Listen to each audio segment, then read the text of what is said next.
Well, welcome everybody to Catholic Schools Guide Ignite Forum. This is the second forum in our new series, which we're very excited about. We've got an all-star-studded panel lined up for you today. We've got Catherine Middlemas from Sacred Heart in Geelong, Kylie Lawty from Santa Maria College in Northcote, Anthony Campitelli, CEO of Inquiry Tracker, and Brennan Stark, CEO of PeerPal. I'm going to let them all say a quick hello, and then we'll get underway in a moment. So let's go in that order. Catherine, if you can tell us where you are and a few words about yourself, and we'll hand over to Kylie, Anthony and Brennan. Thanks, Greg. I'm down here in sunny Geelong. I'm from Sacred Heart College in Newtown, which is just around the corner from where I live. I've been in schools for 16 years now. I was at Geelong College for 8, moved to Melbourne to St Catherine's, and then to Westbourne Grammar, and now Sacred Heart College for 5 years. Oh, beautiful. Thank you, Catherine. And Kylie, over to you. Hi, everybody. Thanks for joining us today. So I work at Santa Maria College in Northcote, and I've been working in Catholic schools for the last 15 years as well in various roles.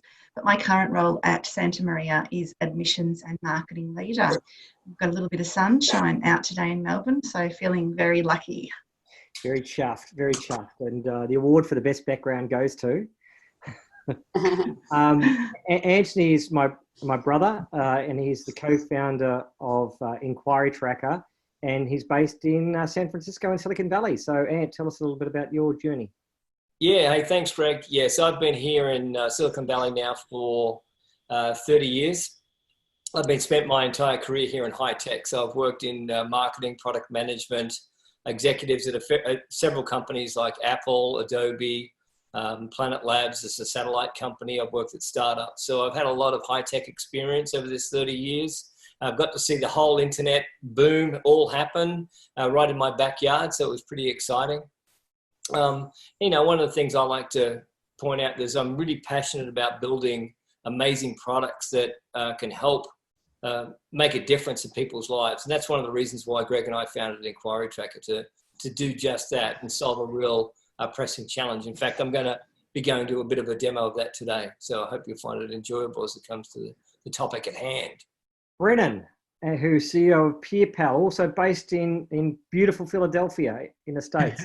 Hey, Brennan, welcome to Australia.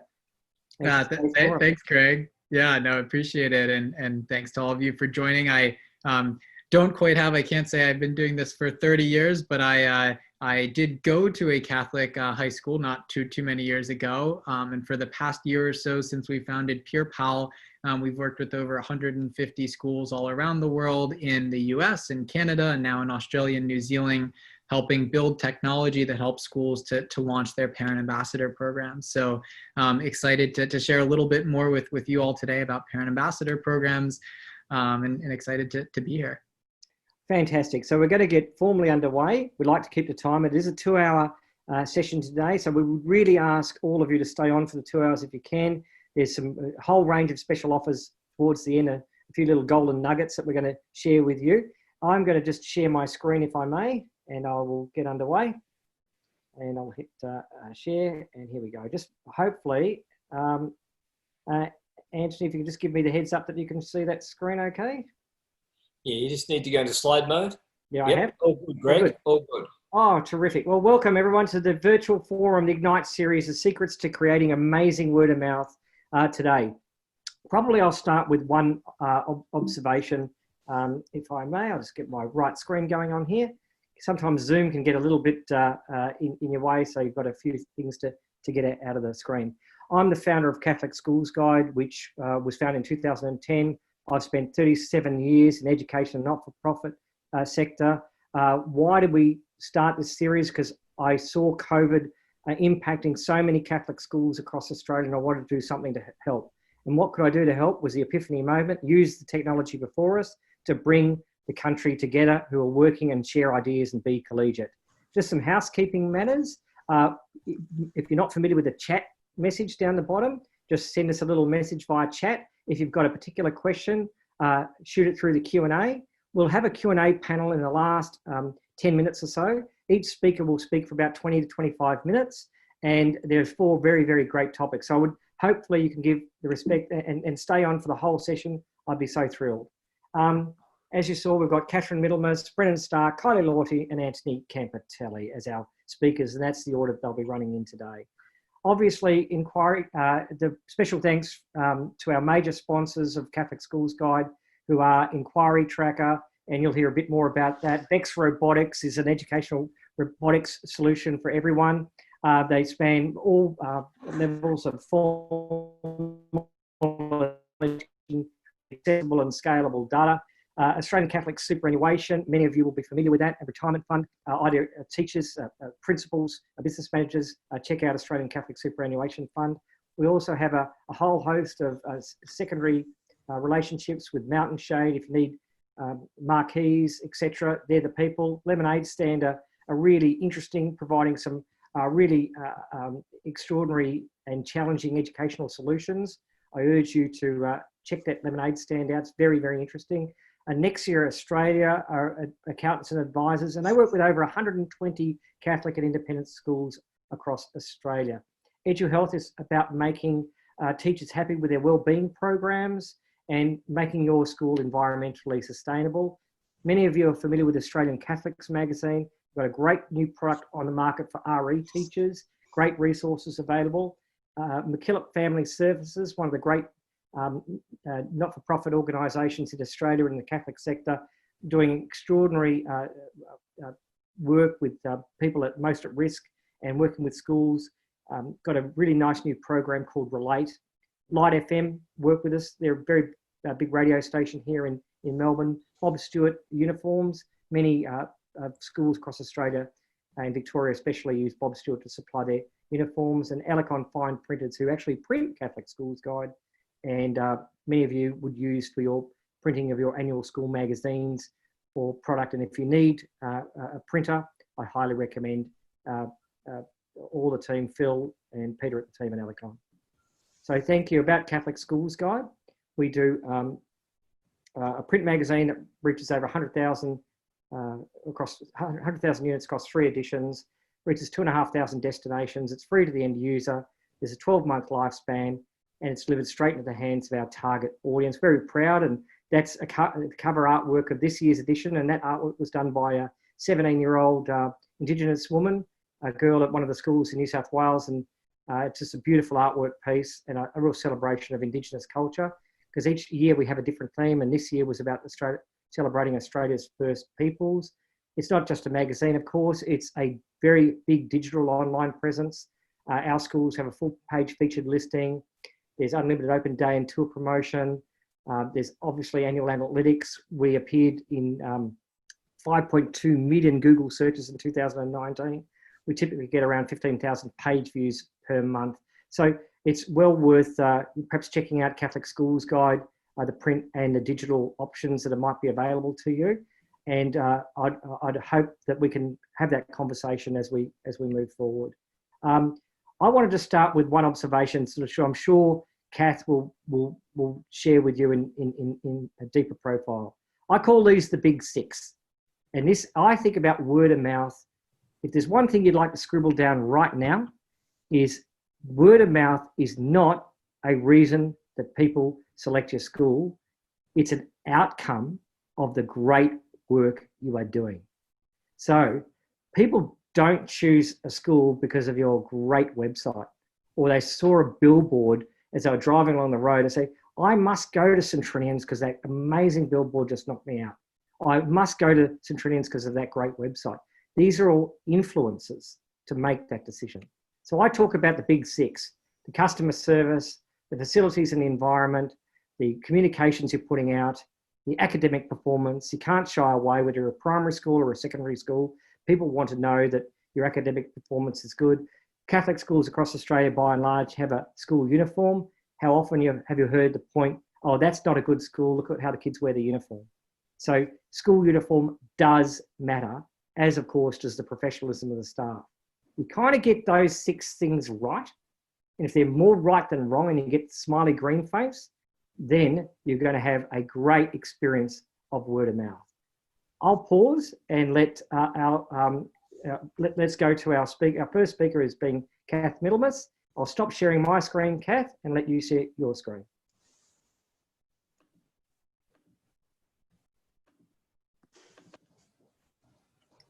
Alrighty. Can we see that? Over to you, Kath. Yes, indeed. Thanks, Greg.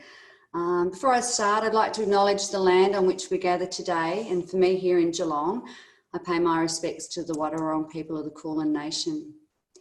Thanks, Greg, for the opportunity to share my experiences around word of mouth today.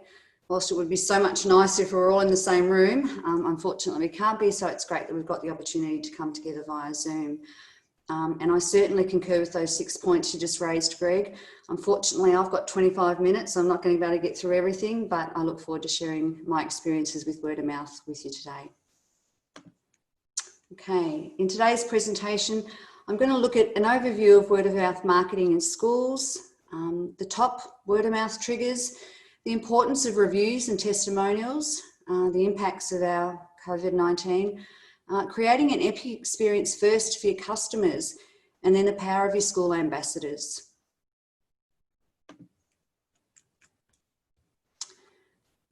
For some time now, school marketing's been widely misunderstood. It's often perceived as just being a glossy prospectus or brochure or advertising material that promotes our enrolments.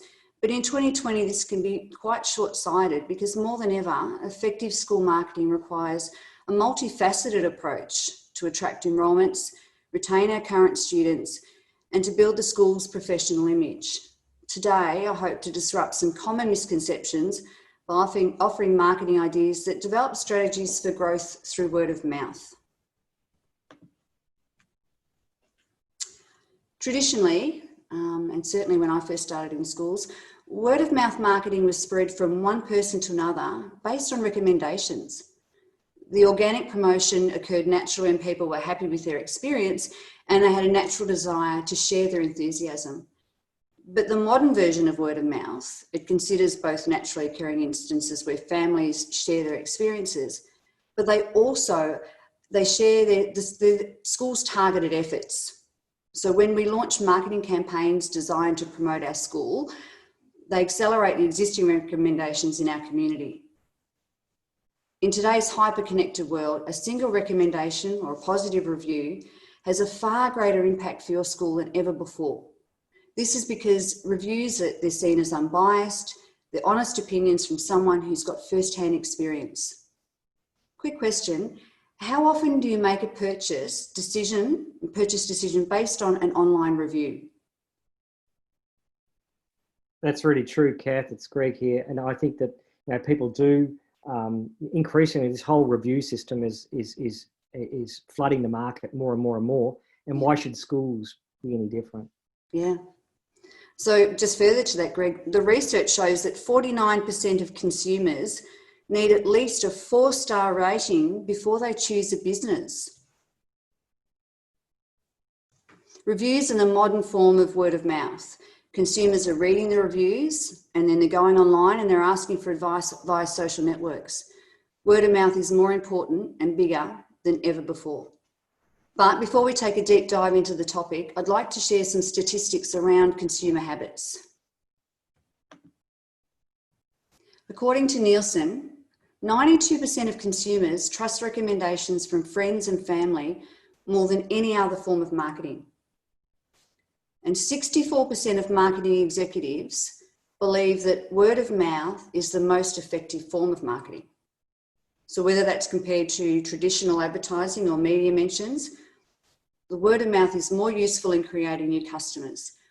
In fact, a McKinsey report suggests that word of mouth generates more than twice the sales of paid advertising. Do you remember the last time you experienced something and you just had to tell your friends about it? It might have been a new restaurant, an exercise app, or the latest gadget that you started to use, but you were impressed and so you wanted to share this with your friends. And in much the same way, word of mouth builds brand awareness and positions your brand, or for us, our school, in customers' front of mind options. So if buyers value word of mouth and marketers believe it's effective, then why aren't we more focused on it?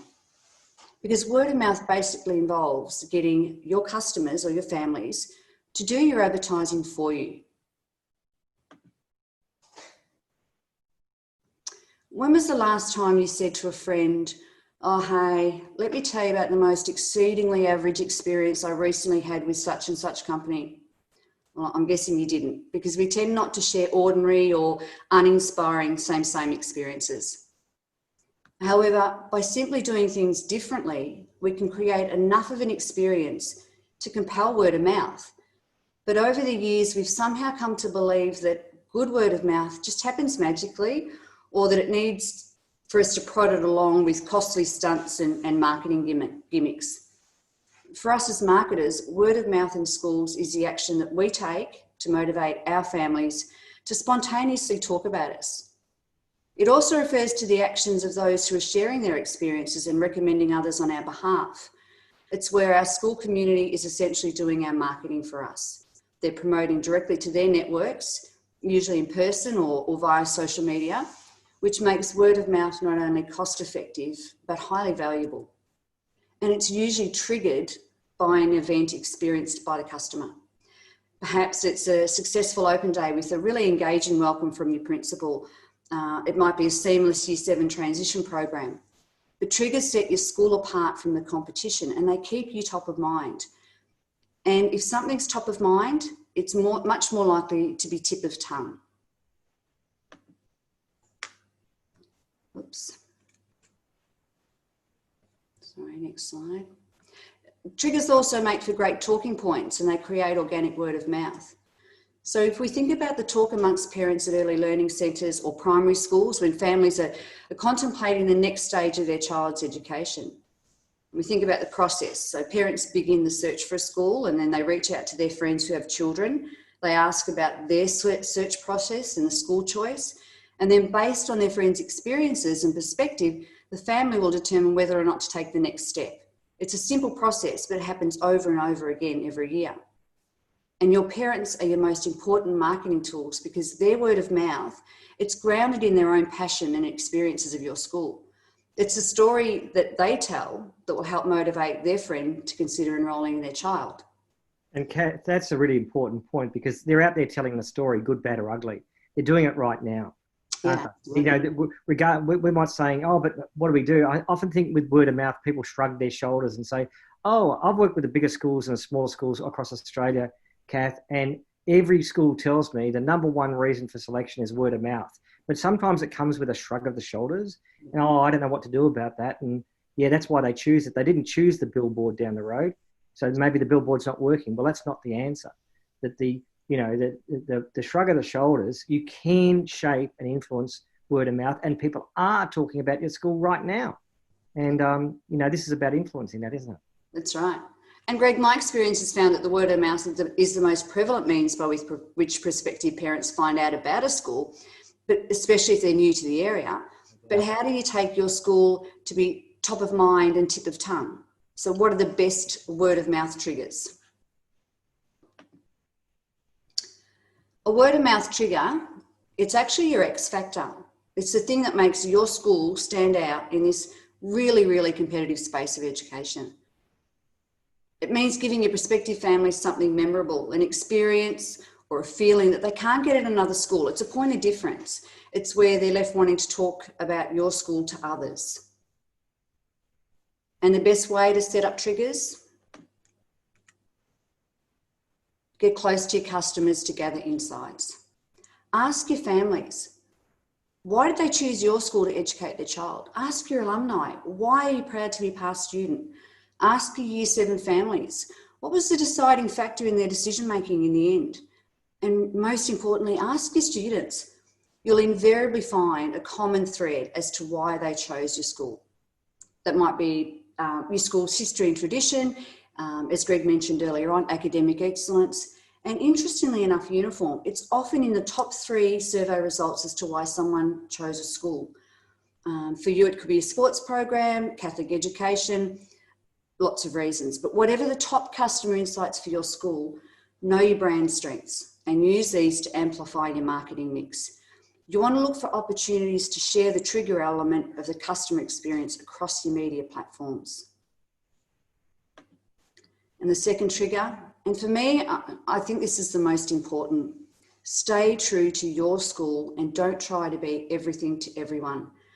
Don't make the mistake of taking a little bit out of this school's brochure and a little bit out of that one, and I like their wording and their image is not dynamic, I'm going to use a bit of that. Because in the end, you're left with a hybrid of everyone else's selling points and not your own. Your marketing needs to be believable, and it needs to be true to your school, in line with your customer insights, the same insights that you gathered from asking those questions. When you take parent feedback and you use that to promote your school to the wider community, you're actually creating a word of mouth feedback loop. It rings true because it is true. You're just telling them the same as what they've already told you.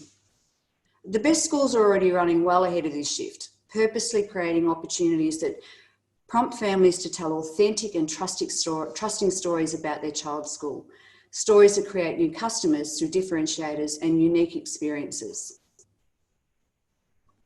Which leads me to the third trigger, creating something totally different and out of the box for your customers. This is another way to trigger people into spreading the word about your school and for your school. But it doesn't mean you have to totally reinvent the wheel. It could be that you market your school in a way that's totally different to anyone else in your space, or that you take an old product and you present it in a completely new way. At Sacred Heart, we realised pretty quickly that the traditional open day model, it was no longer aligned to our learning philosophy. Like many schools, we've evolved from a one-size-fits-all industrial model of learning to a network model. So our open day needed to be reimagined as well. For the past 2 years, and sadly not in 2020, our open days have been rebranded as our Discovery Day, whereby families are no longer allocated to tour guides for a structured and formal college tour. Instead, they're warmly greeted on arrival by our staff and students, and then provided with a detailed college map. Families can discover the school at their own pace, and there's touch points along the way, providing resources and information relevant to their particular interests. For example, students don't have to tour the gym area if they've got no interest in gym. They might want to spend more time in our new makerspace development, or they could be more interested in the arts precinct. We promote self-directed learning at Sacred Heart, so it made sense to us to provide self-directed tour opportunities. Following the Discovery Days, we took the opportunity to seek feedback from our families with a survey. And each year the response has been resoundingly positive, because now more than ever, families are wanting their child to have a voice, and they want to find their own place at their own pace.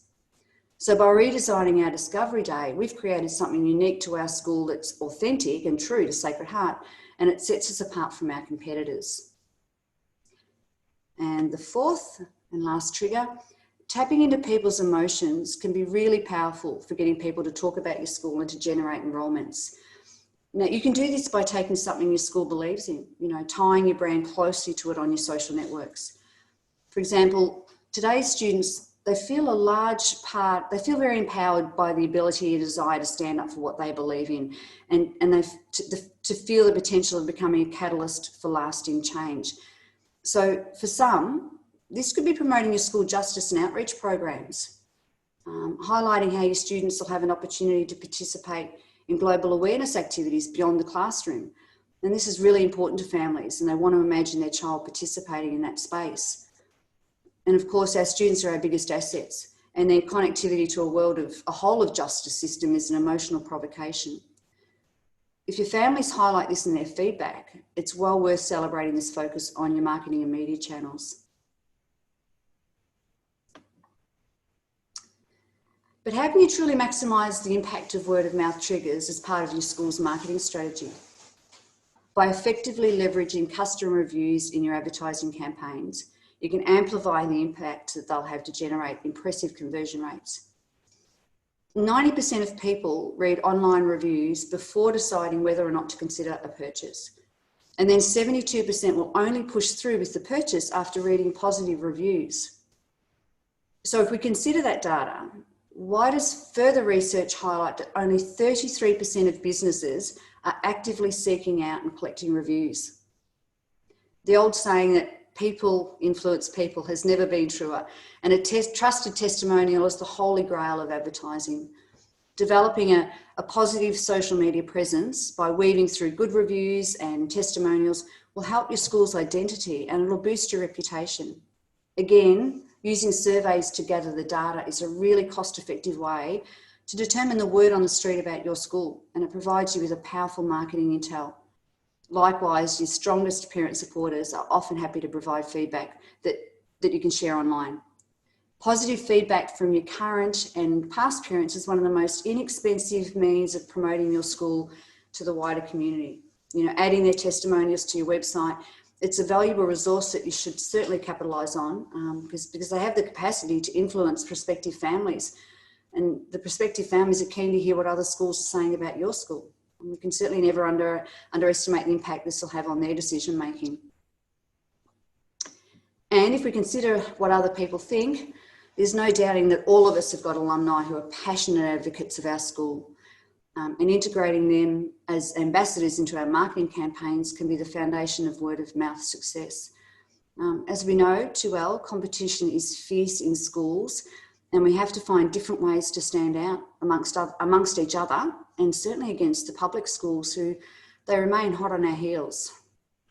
So our alumni can serve our needs as strong brand ambassadors. They've got an emotional connection to the school, and they're amongst the leaders who drive our word of mouth marketing.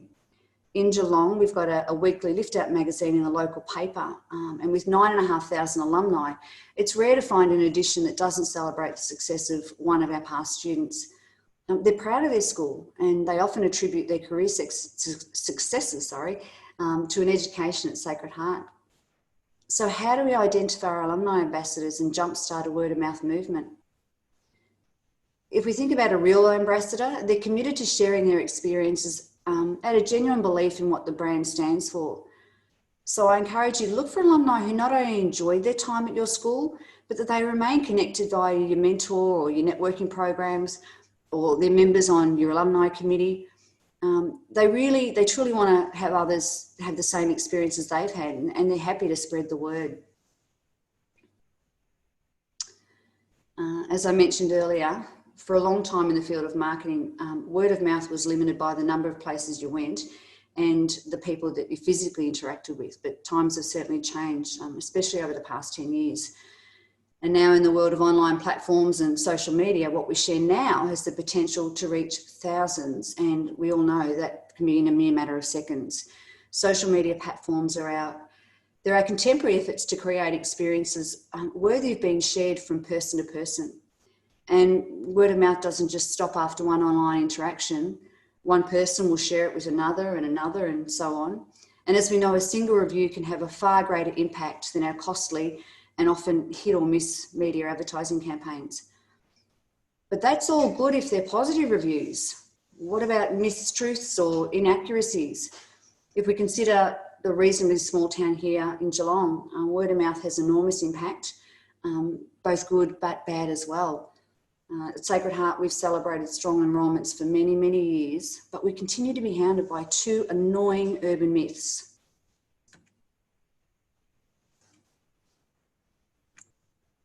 One, that we only enrol Catholics, and two, that we're always full. Both are untrue, and given that we've got a new Catholic school in Geelong, a fantastic new Catholic school, they're competing for our enrolments. So we need to address this word of mouth to dispel the myths. So we're doing this via subtle media messaging across our advertising touch points, but in particular via our online platforms. Sacred Heart social media is still the most powerful and cost-effective marketing tool. With each share and repost from our families, our word of mouth marketing discreetly carries the potential for exponential growth amongst our prospective families.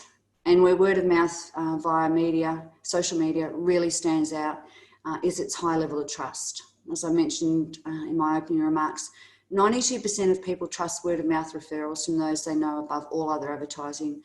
So this means when someone shares a positive post about enrolment opportunities at Sacred Heart, their friends are much likely to investigate further. And it would be pretty remiss of me today if I didn't touch on the current global pandemic and its effects on our marketing efforts. I mean, COVID-19 continues to take a massive toll on the lives and livelihoods around the globe. And in Australia, the health crisis and economic devastation we're experiencing, it's thrown entire industries into turmoil. Our schools responded really quickly and we moved to remote learning, but many of us now face a new challenge, and that's our enrolments for 2021. So more than ever, developing effective word of mouth strategies requires greater thought. We need to move away from hoping that our people tell their friends about us towards specific strategies that actively encourage people to refer. So there's one thing that you need to make sure of before you do anything else, well before developing word of mouth marketing strategies. You need to make sure that you're creating an epic customer experience. Trying to get people to refer their friends and family to your school, it's almost impossible if they've had a bad experience. Even with an average encounter, it's difficult. People refer others because they want to share their opinion, and the best way to do this is by creating an epic customer experience. Word of mouth customers convert better because they already have a level of trust and confidence in your school. And with, I think it's 65% of consumers cutting ties with a brand over just one single poor encounter, it's more important than ever to create that amazing experience for your families. And for many of us here today, the current pandemic, it's having an impact on our enrolments, with prospective families facing current or potential financial constraints. They're weighing up their options and they're considering the cost of a Catholic education. And as I mentioned before, the public schools are hot on our heels. But we can lead in this space, as we always have, and we can acknowledge that everyone in our school is an ambassador. And that's actually everyone in our school. You know, for the past 6 months, I know at Sacred Heart, we've heard the calls from our families who are really struggling to meet their financial commitments. So worth considering, is your financial team providing a supportive and caring point of contact for families when they call to seek assistance? You know, a positive experience at this time will have an enormous influence on your school's reputation, and a culture of care and equity has far-spreading impact. People never forget how they were treated during a time of need, and they're usually happy to share this with others. And your reception team. Don't take it for granted that everyone understands the power of word of mouth and the importance of providing an epic experience. At Sacred Heart, we've considered the distinction between service process and service outcomes. So we've empowered and we've upskilled our reception team to answer 85% of the questions they receive from callers, rather than just taking the call and transferring it on. They understand it takes more than customer satisfaction to generate customer loyalty. And the team, amazing team, they understand the power of providing an efficient and a memorable service. And your IT team, one of the first experiences of customer service for our families when their child starts. We all know how amazingly powerful our IT teams are, and they're incredible. So we need them too to understand the importance of customer service and providing a great first experience for our families. As I mentioned earlier, I could talk about this topic for hours, but I don't have time. I'm going to pass over to Brendan. He's going to chat to us about parent ambassadors. Kylie's going to share her experiences with student ambassador programs, and Anthony Campitelli, the CEO and co-founder of Inquiry Tracker, will finish this up. So I'm going to leave you here with just my 5 top takeaways. Thanks, Catherine. This is great. First up, know your school's word of mouth. Undertake surveys, ask questions, find out what the community is saying about you. What's the word on the street about your school? So know your school's word of mouth. And always be true to yourselves. Market what's real to your school. If it's real to your school, it's going to be believable. Identify and nurture your top customers. And when you've done that, ask for the reviews and testimonials and promote them at whatever opportunity you can. And engage your ambassadors. And if we think of our internal ambassadors, make sure your teams are all on board and that they understand the roles they play, and that a good customer experience leads to even better word of mouth. And in closing, I'll leave you with some words of wisdom from Jamie Turner, the CEO of the 60-Second Marketer. And he says, word of mouth will never go out of style. It is and will remain the #1 way people will make choices about brands. That's fantastic. Thank you, Catherine. I loved your insights there. What makes us unique and special? Every school has got something unique and special. You know, the Virgin Airlines and Qantas are planes that fly in the sky with seats and serve food and watch movies. And they would be aghast, Catherine, if you dared say they are the same. And yet a school has got so much to celebrate. I loved your point about, you know, be true to yourself. Find out what's unique or special about your school. If you don't know, survey the parents and survey the staff and survey the kids. And, you know, often schools say, oh, when we bring parents to our school, we're the best kept secret. Well, if we're the best kept secret, we're probably not doing our job very well. And if we're being very truthful to ourselves. And I also loved your challenge to existing staff. Let's run a scenario. What about asking, Kathy, you and I were talking about this the other day. What about asking the gardening staff who, as part of their position description, what about saying, when you meet a new family coming into the driveway, down tools and walk them up to the reception? And they might say, but that's not my job. We say, no, but it is your job now. Now, what would you think as a family member? The person, this lady was doing on the tractor, she got off the tractor, she shook my hand and walked me up to the main reception to make sure we knew where to go. I'm going to be telling 15 people about that experience when I get home that night. Or I'm on social media going, guess what happened to me when I arrived at that school? And that's about a change of paradigm. And speaking of change of paradigm, we're going to be now walk through a quick 20 to 25 minute preso by youthful Dorian Gray looks, Brennan Stark. Don't be fooled by those youthful looks. He's really 40 years of age. He doesn't age. Not quite. Over to Brennan Stark, CEO of PeerPal, talking to us from Philadelphia in the United States. Brennan. Thanks so much, Greg and Kathy. Let me go ahead and share my screen, and we'll go into our presenter view. So again, thank you to all of you for being here. As Greg has mentioned in all the intro that we've done, my name's Brennan. I'm the CEO and founder of PeerPal. What we do as PeerPal is we build platforms, we build technology that helps schools to infuse their community word of mouth into their admissions and enrollment process. And primarily that means building platforms that help schools to launch parent ambassador programs. And I'll talk towards the end just a little bit about PeerPal, about how it works and how we help schools to launch parent ambassador programs. But really what I want to do is share a little bit about the tactical of what is a parent ambassador program, why should we have it? And then once I've got you bought in, and I think Kathy did a great job getting you to buy into ambassador programs as well, talk about the tactical of how to actually go about recruiting and working with parent ambassadors. And just for a little background on us as PeerPal, in the past year, we launched a year ago.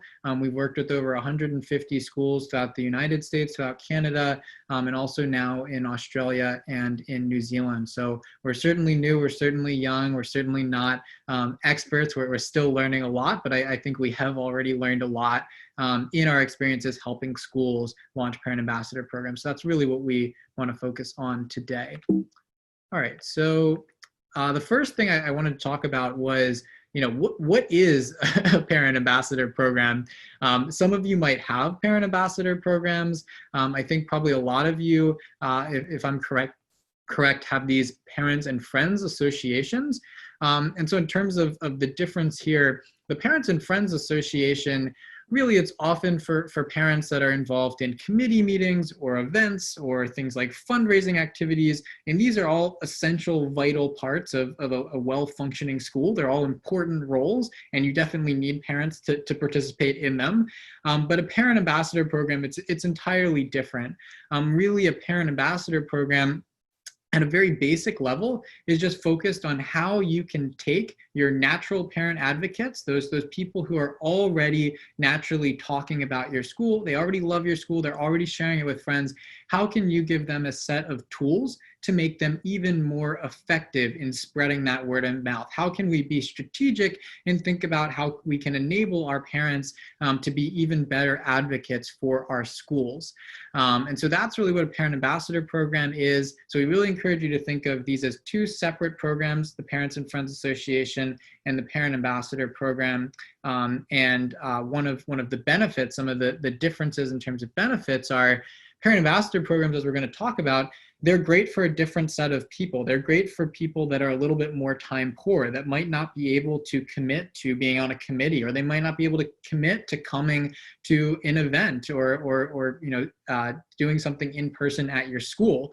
But they might have time to pick up the phone and call a prospective family, or they might have time to respond to an email from a prospective family that has a question about your school.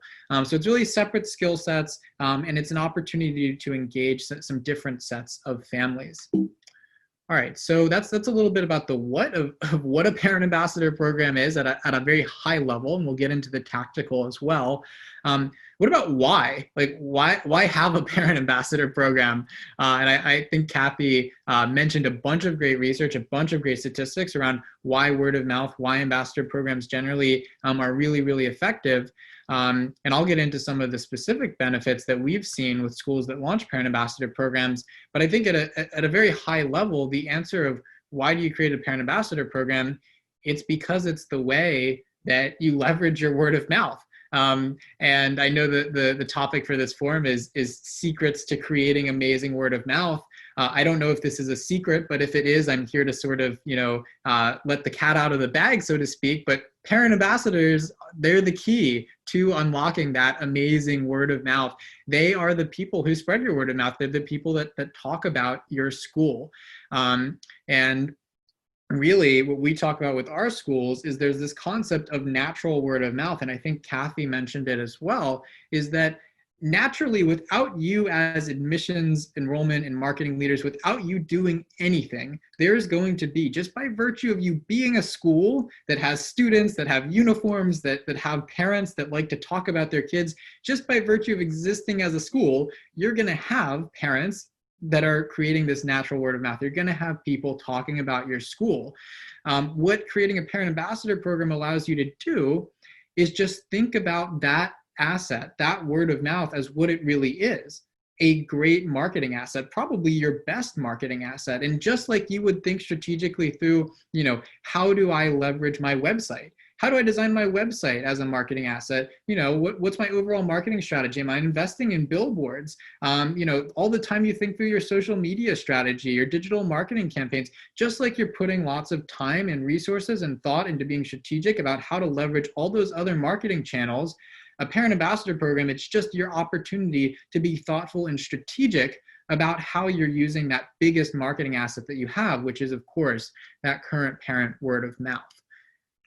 So some of the key benefits, getting into sort of the lower level here in terms of benefits of parent ambassador programs. The first one I list, I like to list retention first, because I think this is one of the least talked about and one of the most unexpected benefits of creating a parent ambassador program. Certainly there's huge effects for admissions and enrollment of new students and new families. But creating a parent ambassador program and creating amazing word of mouth has the added benefit of boosting your retention. So how does that work? Well, the thing that you start to see when you enable some of your biggest advocates, some of your most excited and enthusiastic parents to speak on behalf of you as a school, to go out into the community, to be ambassadors, to interact with future families who are interested in your school, by giving them the opportunity to talk about what they love about the school, by giving them the opportunity to get others excited about the school, it's self-reinforcing. It reinforces the positive beliefs that they already have about your school. It makes them even more engaged, even more loyal to your brand, even more excited to continue sharing more about your school. So it's this virtuous cycle. The other benefit in terms of retention is a lot of schools have these drop-off points. If you have, multiple divisions or multiple school programs, in the U.S. they'd call it, primary, middle, and high school. In those transition periods, if you have points where oftentimes families are looking at different schools, maybe they've been with you through grade, 6 or 7, but for high school, maybe they're looking at a public school, or maybe they're thinking about maybe we want to transition to a different school for our the next stage of our child's life. Allowing the parents at that grade level to connect with the parent ambassador at the next grade, at the next transition point, is an opportunity to boost your retention. It's an opportunity to give them a chance to be sold on why they should stay at the school. So that's the first benefit. The second benefit is enhancing and controlling your brand messaging. This is maybe one of the more, controversial or counterintuitive points, because the thing we always hear from schools is, I'm concerned about launching a parent ambassador program because I don't want to lose control of my brand messaging. I don't want to lose control of, what is everyone saying? Like, if I have parents going out there and talking on behalf of the school, that's a little scary. What are they going to say? And what we like to say is, we understand that. We relate to that emotionally. But these conversations, they're already happening. You've already lost control. These conversations are happening, whether they're happening online, whether they're happening in the car park or on the football field. These conversations, they're happening. Prospective families, future families, they are savvy. They're getting younger and savvier every single day. And they are finding ways to get the inside scoop on what your school's like. And if they want to talk to someone at your school, they're going to figure out a way to do it. And so creating a parent ambassador program, it's actually your chance to take the control back. It's your chance to choose and train some of your best parents to be those advocates. It's, think about it like you're buying a product, right? And Kathy gave some great examples, but imagine you're a school and you're going to buy a software product. Imagine you're going, our schools all the time, when they're buying a product like PurePal, they can talk to us until we're blue in the face, but really what schools want to do is they want to talk to a school that's used PurePal. They want to ask them their questions they're not necessarily comfortable asking us, like, hey, are these guys legit? Like, are they going to rip us off? Are they, does this product actually work as well as they say it works? What's your experience been like with it? It's all those questions that you want to ask someone who's already been in your shoes. So certainly there's a role for you to control the messaging as marketing and admissions professionals, but there's also a role for these parent ambassadors, and it's getting to be an increasingly large role. Third benefit, enrolling new parents. At a very basic level, a parent ambassador program has the benefit of, at the top of the funnel, it widens your funnel, right? So you have that natural word of mouth base, right? Even if you don't have a parent ambassador program right now, I guarantee for almost all of you, there's a significant number of your inquiries that are coming from word of mouth that you could attribute to word of mouth. Now, let me ask, what would it look like for you if next year, double the number of inquiries you have right now from word of mouth? What if you could double that number? What would that do? For most of you, I think that would probably be transformative. And that's the kind of result that you can get by really being strategic about leveraging your word of mouth, by giving your parents tools to advocate on behalf of your school. Again, these parents, they want to do this. They're already naturally doing this. It's just you as admissions and marketing professionals being strategic and tactful about how you empower them to go do an even better job and share your school more broadly. Fourth benefit, the authenticity with which parents can speak, it makes them great closers. And what we mean by closers here is they're great at sealing the deal. Once you have someone already interested in your school, parents are great at getting them to take that next step in the funnel. If they've inquired or toured, getting them to apply. If they've applied, getting them to actually enroll. And the reason for that is because they can talk very authentically from their own experiences. They understand the concerns, the questions people have at the different stages of the admissions process. And of course you do too, right? This is your job. You have that understanding too. But there's a certain level of authenticity that parents can speak with because they've already walked a mile in those shoes, because they already have their child at the school. They can talk to the parent on a peer-to-peer basis where they really have a significant amount of influence. So often in that last state of the admissions process, the yield phase, after somebody's already been accepted to the school, that closing process, that getting the parent finally across the finish line to actually enroll at your school, your current parent ambassadors are great for filling that role. And then the final key benefit, it's dirt cheap. It is your cheapest and by far your greatest ROI investment in terms of marketing. If you think about how much money you spend on your websites, on digital marketing, on billboards or radio or print advertising, it's a lot of money probably that a lot of you are spending on your marketing initiatives. Your parent ambassadors, your word of mouth, they're ready to volunteer for you. They're free. And it's a really, really cost-effective form of marketing, even if you invest a little bit of money to really leverage it.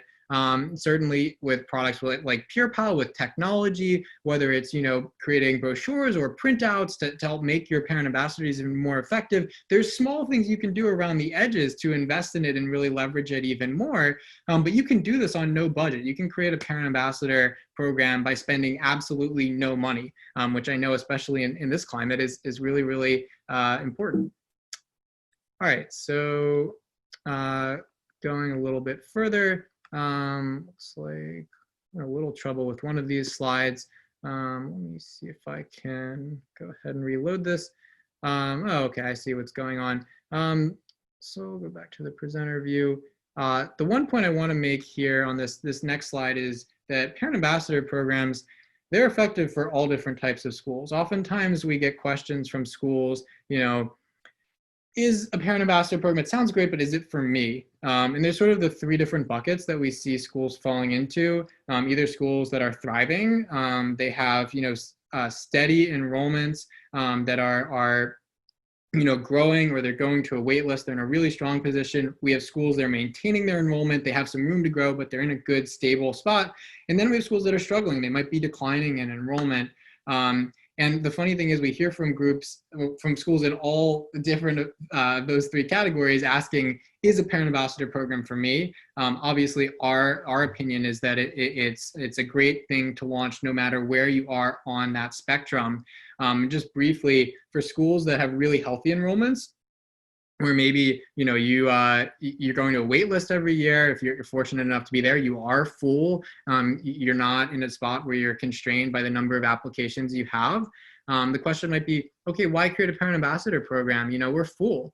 And there's a couple of reasons to create one. One, I'd say, just on a base level, it's like someone, you know, who's saved up a lot of money asking, you know, why should I save again today? I already did that yesterday. Well, you know, the way you got here, right, was by creating those good habits. It was by doing the right things and investing in creating your parent ambassador program. It's a way to stay ahead if you're already in a good position, especially as prospective families' expectations are changing around the kind of opportunities they have to learn about your school. The other reason to create it when you're in a strong position is because, frankly, you're in a great position to launch a parent ambassador program. You probably have lots of parents who are excited about your school, happy to be at your school, and they would be happy to participate in something like this and advocate on your behalf. So in some ways, it's the best point at which to start one. And then the final one is because, as we talked about, parent ambassador programs can be great for not only enrolling new students, but also retention. So those are some of the factors to think about if you're a school that has a really healthy enrollment. If you're a school that's maintaining their enrollment but has some room for growth, I think that's the most obvious case, because, you know, parent ambassador programs can be really, really effective at helping you to grow that enrollment, both widening the funnel at the top of the funnel, and then also to help convert people further down the funnel to make your conversion rates increase at all the different points at which families drop off of your funnel. And then finally, the final group of schools where things maybe they are a little tough, maybe enrollment's declining. Certainly, we know in this climate, a lot of schools, you know, there's a lot of struggles right now, both, you know, financial, also school parents that are concerned, certainly in the US with a lot of our schools that are virtual. You know, is it worth the money if you're going to be virtual anyways? There's a lot of question marks out there, and a lot of schools are in a challenging position. And so a lot of our schools ask us, you know, things aren't great right now, frankly, is now the right time to launch a parent ambassador program? And, you know, frankly, I think the answer is yes. And the reason why, there's a couple reasons, but one, I would say I would challenge any school that any school, no matter how bad things might be, you have at least a few parents who absolutely love your school, who would absolutely be happy to do anything possible to help promote your school and help make it even more successful. And when you're in a challenging spot, when you're in a tough time period, that's the time you want to be drawing people in. You want to be bringing in your allies and sharing the burden and helping them to help you.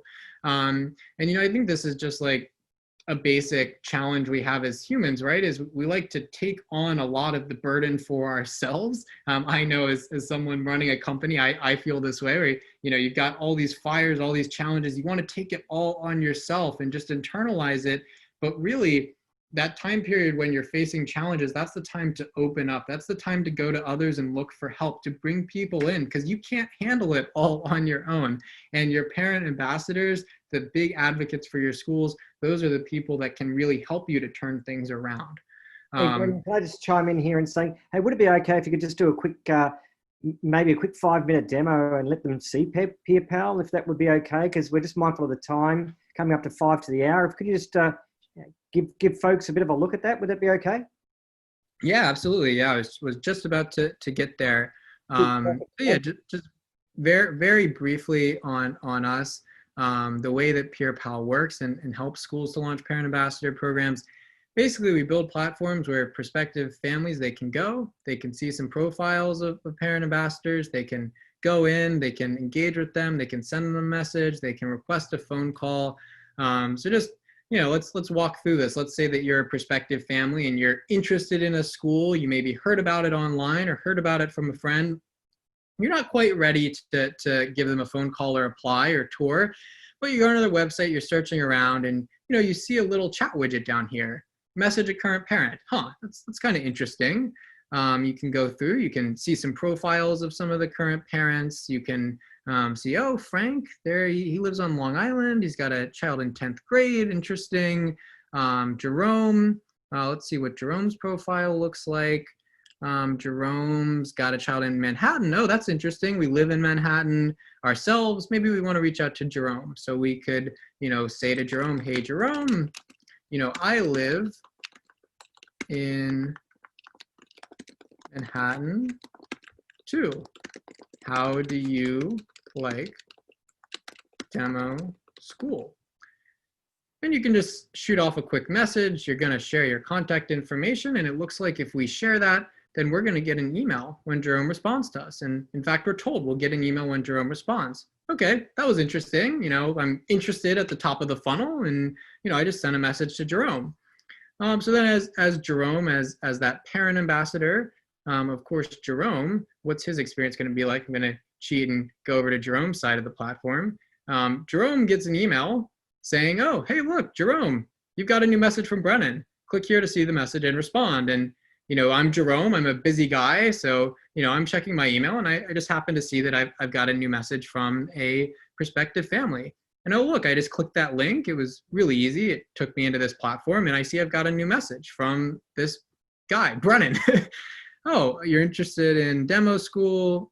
You live in Manhattan. Okay, so I can go in and respond. I can say, hey, Brennan, I love demo school. Do you have any specific questions? And we'll shoot off a quick message to Brennan. And it was very easy. So Jerome, I just went in, I sent him a message, and now Brennan's gonna again get one of those emails telling Brennan that he's got a new message from Jerome. So this is a way at the top of the funnel that schools allow their prospective families to engage with one of their parent ambassadors. Now the other use case is, let's say you as a school, you've got a prospective family that's in your funnel. Maybe they just came to a tour, and the perfect current parent ambassador that you want them to reach out, that you want to have reach out to them for whatever reason. Maybe this parent came for a tour and they seemed interested, but they had a concern about, I don't know, let's say the chess club. Their child really loves chess. Well, you've got Jerome here, and Jerome, his child's in the chess club. You can go in, you can invite Jerome to message a prospective family. And you might input their name, their email address, and some notes for Jerome. So you might say something like, hey, Jerome, Brennan toured today. Please reach out to him about the chess club. So Jerome you'll go ahead as the admin, you'll send that over to Jerome. Jerome then, if we go back to Jerome's email inbox, Jerome, of course, he's just going to get another one of those emails saying, hey, Jerome, whoever the administrator is, wants you to reach out to Brennan. Click here to reach out. So Jerome will go ahead, he'll reach out, and then as a prospective family, we'll end up getting a really personal message that looks something like this. We'll get an email, oh, hey, look, I just toured at this school, a couple days ago. I remember that school. What is this? Oh, a current parent is reaching out and welcoming me to the school. And I can see, oh, there's his profile. Here's a little bit about him. Oh, great. His child's in the chess club. My child's interested in the chess club. And then if I want to go and respond, I'm just going to click a one-click link and go in and respond. So that's very, very basic, very brief overview of PurePal, of the way that we help schools to launch parent ambassador programs.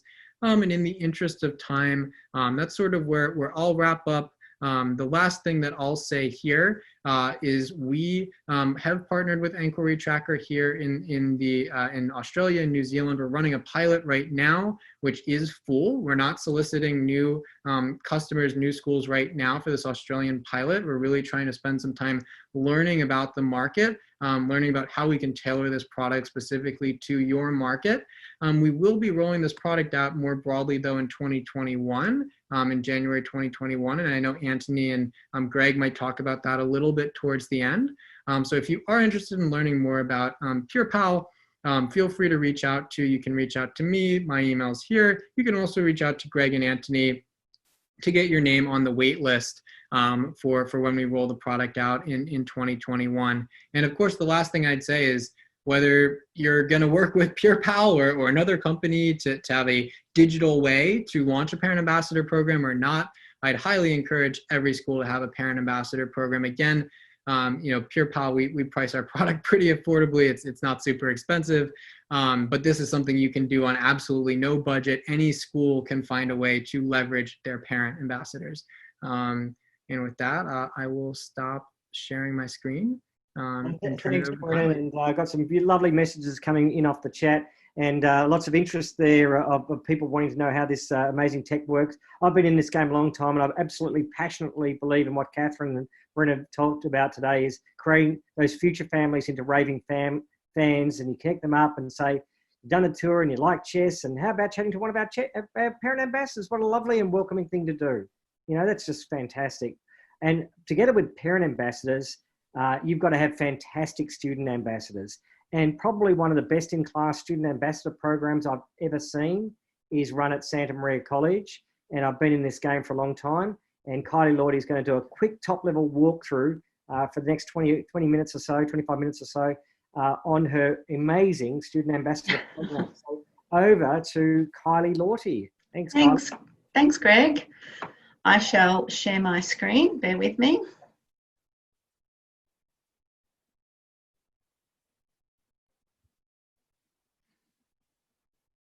Yeah, it's coming up now, Kylie. Just give you a bit of feedback and we can see the first screen. Okay, let's have a look. You might want to go into slide preso mode. Okay, cool. They're in. Okay, over to you. All good? Okay. Thanks everybody for having me today, and I'm really thrilled to be invited to talk about our Student Ambassador Program. So the theme for this webinar today, as you all know, is the secrets in creating amazing word of mouth. In order to put my presentation into context, I would like to refer to the saying, you never get a second chance to make a first impression. At Santa Maria College, we use our ambassador program to ensure that families who come to the school for a tour walk away knowing that this is the right school for their daughter. They spend approximately 90 minutes at the school, and this is our window of opportunity to ensure they get a good feel for the school. They will meet our students, our staff, and our principal.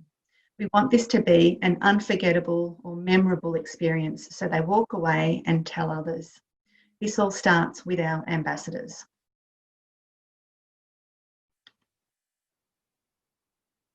Some of our gorgeous girls. So just some context about Santa Maria College. We were established in 1904 by the Sisters of the Good Samaritan. So we're 116 years old this year. We are a Catholic school for girls from year 7 through to year 12. Our intake is 6 classes at each year level, and our student population is approximately 920 students. Our fees at the college this year for year 7 right through to year 12, $8,120. So the ambassador program, just a quick overview. So the girls apply for or nominate for the position. It's a 12-month position that they hold. The commencement of the term is in term 4 each year. So that's when we go through the process of nominations opening, and the girls hold the position right through to term 3 the following year. The ambassador role is advertised to our year 7 and 8 students in term 4. And then the girls who are successful will fulfil the role of ambassador once they're in year 8 and year 9 the following year. Information sessions are offered to all the students in Year 7 and 8 who are interested in becoming a student ambassador, and we hold these sessions at lunchtime and recess so that the girls can come along and find out a little bit more information about the role prior to nominations opening up. We also invite our past ambassadors to come along to these information sessions at lunch and recess to speak to the girls who are interested in perhaps becoming an ambassador, and to answer any questions that they might have about the program. We also make available at these sessions the nomination forms if they decide at the end of the session that it sounds interesting and they're keen to pursue the role and would like to nominate. We also have a role description available for them to collect at those information sessions as well. So, of course, the role description gives them more detail about what they're getting themselves in for. The successful candidates are then notified, and we select approximately 30 students each year to become student ambassadors. We also then notify the staff of the girls that have been successful so that they can, of course, congratulate and support them in their role. We also provide some student leadership training for the new ambassadors each year. So we conduct that training as soon as they are selected, so that's in term 4. And also we have our principal heavily involved in the program too. So she will open the training session and welcome the girls into their role as ambassadors for the 12 months. And all the ambassadors will receive a badge and a ribbon to recognise the role that they have been successful in. So I've talked about the program being for our 7 and 8 students who will then roll into 8 and 9 the following year. However, if you're from a primary school setting, that's probably something that you consider perhaps for your year 5 or 6, grade 5 or grade 6 students. So the context and rationale, why do we have this program? Well, the reason is twofold. Firstly, there's benefit to the student, and secondly, there's benefit to the school, of course. So for the students, we use the ambassador program as a vehicle for the students to develop their confidence, communication skills, and establish leadership skills. So with the ambassador program, the girls are quite young. Most of our student positions are in senior school, so having this student ambassador program available for the younger students really gives them a good insight into what it might be like later on if they decide to apply for positions in their senior years. Secondly, the benefit to the school. So by the students sharing their time and experience with others, meaning with our prospective families, they're helping to promote the true spirit of Santa Maria College. Our program is very well received by prospective families. Most families state that visiting the college and being taken on a tour by a student ambassador was one of the leading influential factors in their decision to enrol their daughter. I've had many families come to me at the end of their tour and actually say that they would really love their daughter to be just like the ambassador that took them on the tour today.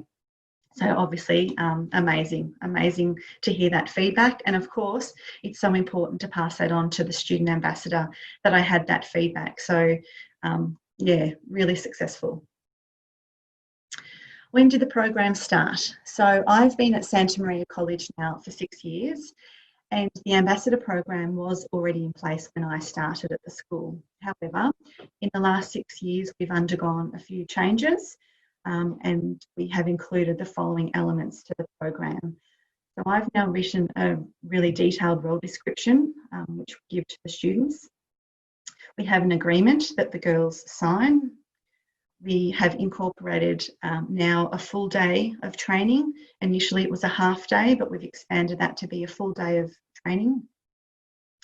We're also now using the ambassadors for our college functions and events and some other tasks. We've also incorporated and included a handbook. So again, a detailed handbook has been written for the girls, and also a number of other associated resources are now available for these new, the girls that have now been successful in their ambassador role.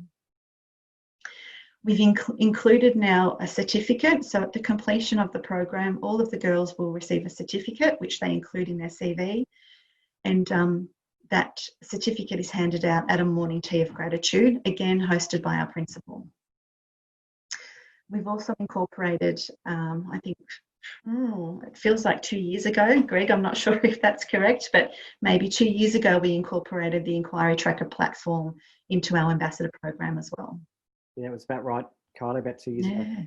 Wow, time flies. What are we hoping to achieve with our Student Ambassador program? Well, we want to give prospective students and families the opportunity to explore Santa Maria College through the eyes of a current student.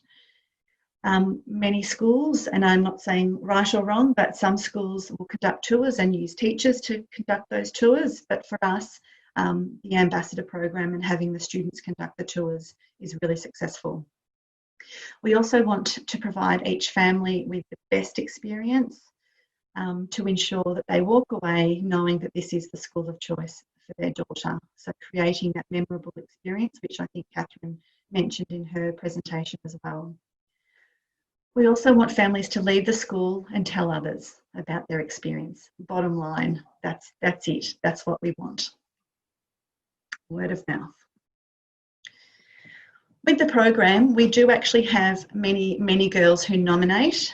They love the sound of it. They've spoken to girls who've been ambassadors in the past. And so we are now inundated each year with students in Year 7 and Year 8 nominating to become student ambassadors, which is just amazing. We are so thrilled with the response, and each year the numbers seem to be growing. We cannot offer all the girls a place. However, in order to select the 30 odd that we run with each year, we need to look at some key selection criteria. So in conjunction with these 4 criteria that we consider, we actually involve our 3 deputy principals. We also involve our Year 7 and 8 village leaders, because of course these are the staff members that know the girls deeply. And we get their feedback about which of the girls that have nominated will actually meet all of these criteria. So the first criteria we look at is the student's ability to work respectfully and productively with others, both staff and students. We look for girls who have a positive attitude towards their learning, both in the classroom and outside the school in the wider community. We look for students who behave in a manner that is considerate of others and the ethos and values of the school community. And finally, and again, both Brennan and Catherine have mentioned the importance of uniform. So wearing the school uniform with pride, both again within the school grounds and in the wider community. Now for Santa Maria College, wearing of that uniform with pride and respect is hugely important, because where we're located in Northcote, the majority of our students are actually travelling on public transport. So, you know, they're a walking brand for us. So it's so important that the girls wear their uniform with pride. So again, some beautiful girls. Kylie, just a quick one from a couple of questions here. Yeah. There are a couple of questions where people want to know how the Student Ambassador Program integrates with Inquiry Tracker. I know that probably Anthony will touch on that with you, but one from Magella is, who conducts the training, and is that your responsibility, or do you outsource that to another company, that 1 day of training? Yeah, great question. So 2 answers to that question. So firstly, with regard to Inquiry Tracker, I'm the one that sits down with the girls and I go through with them how the program works so that they're comfortable using that on the day when they're checking families in to each tour. So that's me who conducts the training. With regard to the full day training program, half of the day it's internal. So we've got our Deputy Principal of Learning and Life Wellbeing and myself. So together we conduct half a day of training. The other half a day is conducted by an external company. Now, this additional component of training by the external company is just new. We introduced that last year. And the company that we have used was, their name is Stride Education. So we found them to be fantastic, and they have a sort of an off-the-shelf program, if you like. However, we were able to work with them to change the program to suit our needs and what the ambassadors are after. Thanks, Kylie. Fantastic. You're welcome. So with regard to uniform, for us, you can see the girls, we've got a mixture of girls there in summer and winter uniform, but the striking element is the gold scarf. So interestingly, the scarf is an optional uniform item, but I'd have to say 99.9% of the girls choose to wear the scarf. They absolutely love it, and it's so distinctive in the wider community. So yeah, beautiful, beautiful shot of the girls. So stakeholders. So unlike other leadership programs at our school, the students can actually self-nominate rather than be voted in. So that's a huge difference with this particular program, unlike any of our other leadership positions at the school. The program has become highly sought after. I mentioned that just before. Unfortunately, not all the students are successful. Last year, in 2019, we received 90 applications from girls who'd been to the information sessions and obviously loved what they heard and wanted to be an ambassador. But we can't take them all. We really need to ensure that the 30 odd that we do select are actively engaged in their role and have, you know, lots of tasks to do. So therefore we do limit the intake. Staff are informed when we have a discovery tour scheduled, and I've got in brackets there rebranded. So probably 2 years ago now, we used to call our tours talk-and tours, but we've decided that discovery means so much more. It's more enticing. And so we changed our tours to be called discovery tours, which obviously is not unlike what Catherine was talking about. Her open day has been changed to discovery day. So our tours are discovery tours. I reckon all tours across Australia are going to be called Discovery. Discovery. So our discovery tours, so the staff are informed when they're scheduled, and so that basically they can look out for the groups coming through the school, to welcome them to the school and to invite them into their classroom. And this is just another layer of a rich experience that the families take away, to be invited in, to have a look what the girls are doing, for the teacher to engage. It's just a really great experience. So staff have buy-in and parents have buy-in to our program. So our parents are required to sign off on the nomination form. So once the student decides they'd like to become an ambassador, they fill in a nomination form. There's questions they have to answer, and then the parent is required to sign off on that form, so that we know that the parent is supporting the student's nomination. So that's the stakeholders. So experience equals word of mouth. So just the next few dot points are about the process that happens as families arrive at the school for their tour. So they are greeted at the gate by 2, 3, 4, sometimes smiling, well-dressed ambassadors. Back to my initial comment, I like to keep coming back to this. You never get a second chance to make a first impression. So impression. Met at the gate by some beautiful smiling girls, well dressed, wearing the uniform with pride, obviously showing that they are proud of their school, ready and with open arms to welcome families into the school grounds. This immediately gives the families a sense that the school is organised and is keen to ensure that they're going to enjoy their time at the school on the discovery tour. As the ambassadors are the first point of contact, it shows that the school has great confidence in the leadership of our students. Families are then escorted from the front gate to the registration area, again by some ambassadors, giving the girls a chance to engage and talk with the families as they're walking across to the registration area. At the registration area, they are met, the families are met by, again, some more ambassadors, so just girls being helpful and friendly right along the way. And the girls in the registration area are standing there with iPads and are ready to mark off families as they arrive.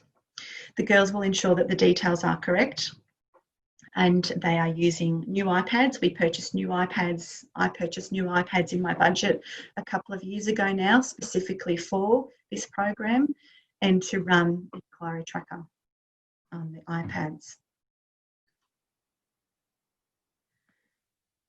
So again, with the girls standing there using iPads and the inquiry tracker program, it does demonstrate that the school and students are tech savvy. Prior to inquiry tracker, as I mentioned, we came on board 2 years ago. We were using spreadsheets, which we printed off and had outside as families were arriving and marked names off. Not a good look. It looks quite dated. It's not efficient or effective. And particularly on a windy day, we had paper going everywhere. So now we've got the good look happening with the iPads and inquiry tracker. So those families who had not previously registered to come along for the tour are assisted by one of the ambassadors to provide their details for registration on the iPad, again using inquiry tracker program. The ambassadors then escort the families, once they've registered, up to the lecture theatre to wait for the presentation by the principal. And again, more time to engage with the families as they're walking them to the next point.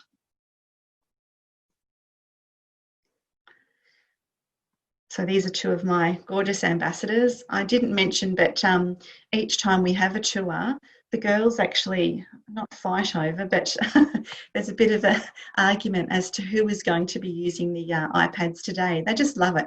And it just shows... A bit of argy-bargy. Yeah, absolutely. They just love they love Inquiry Tracker. It's so easy to use. As I said, I do the training, but, you know, they pick it up so quickly because the program is so easy to use. So wouldn't you want those girls to meet you at the front gate? Yeah. I would. So I mentioned too that since I've started at the college, we've introduced resources for the girls. Once we've got our new ambassadors for the year, I set up a Google Classroom. All the girls are invited to join, and that's the way we communicate. Also on Google Classroom, I provide for them a copy of the handbook, a brief history of our college, the Benedictine values of the school, each of the school building, the history of the buildings and the names of the buildings. I've got some great communication tips for the girls as well that they can refer to, and FAQs. And the FAQs refer to common questions that are asked by parents on a tour and what sorts of answers that they might give. So training. So again, we talked a little bit about the training.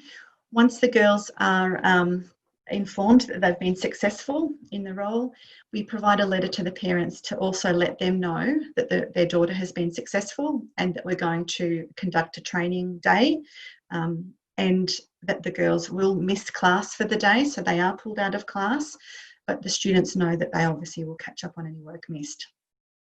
So keeping the parents in the loop as well here. At the training, we have an agreement that the girls sign, that they understand the expectations of the role and they sign off on that. We discuss the handbook. There's a detailed handbook and a detailed role description, so we go through both in detail at the training session. The key, again, coming back to uniform and presentation, what our expectations are. We have a practice tour. So I take the girls out, the 30 girls, I pretend that they're all, you know, prospective families and students, and we walk around the school and I conduct a tour. I get the girls involved and start talking so that they can get some practice as well.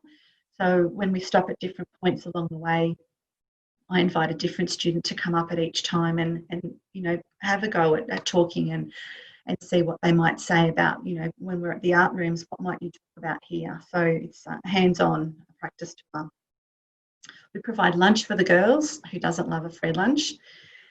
Goes down a treat. We also do, and I mentioned just before, that half day of leadership training, which is by an external company. We've used Stride Education. As I said, they have customised their program to suit our needs of our ambassador program. At the training session, and again, it's something that they all love. They have this thing about wearing badges on their blazers. They get a college ambassador badge, which we designed, and they absolutely love wearing it. On a couple of occasions, I've had girls that have lost their badge, and gee whiz, they're, you know, at me at lunchtime, I've lost my badge, or can I have a replacement one? They just love wearing it, which is wonderful. We also give the girls a school ribbon, so Santa Maria College ribbon, which is a navy ribbon with the gold writing, and they keep that ribbon and they wear that for any special occasions where they're actually acting in their role of ambassador. Again, they love to wear it because they're the only ones that get that ribbon. No one else in the school is entitled to that ribbon, so it's very special. There's our badge. Very nice. Thank you. So we're getting towards the end. Just with their role, I've mentioned the tours. Obviously, that's number one. However, we've also incorporated some other functions. So the girls may be asked, not will, but may be asked to volunteer for one or two of the following events throughout the year. So their assistance is required at some other college events.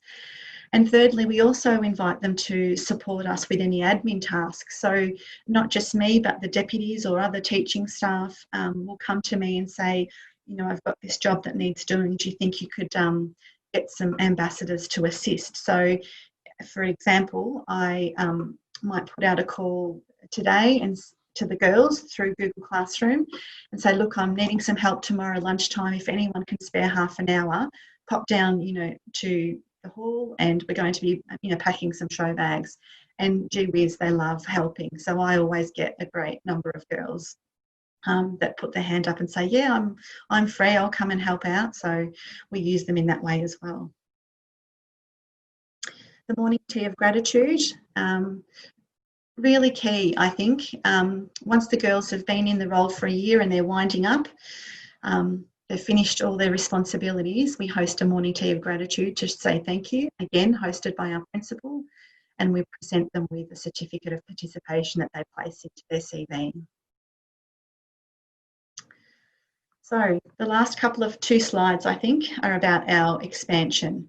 As I mentioned, we are inundated with girls who want to be an ambassador.